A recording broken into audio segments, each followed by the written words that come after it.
لتسكنوا إليها وجعل بينكم مودة ورحمة.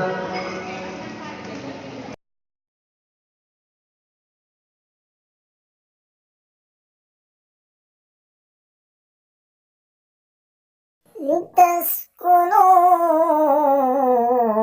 إليها وجعل بينكم مودة ورحمة. إن في ذلك لآيات لقوم يتفكرون. ومن آياته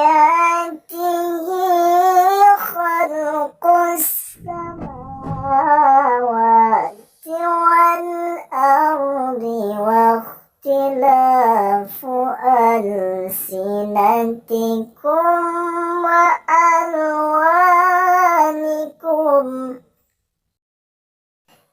إن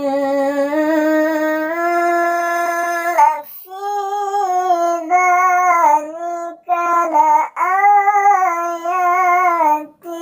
للعالمين. ومن آياته منامكم بالليل والنهار وابتغاؤكم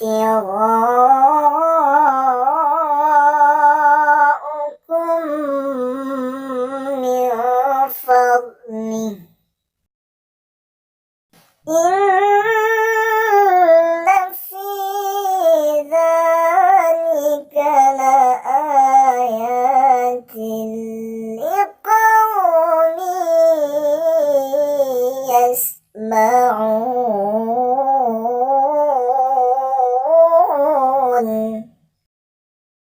إن في ذلك لآيات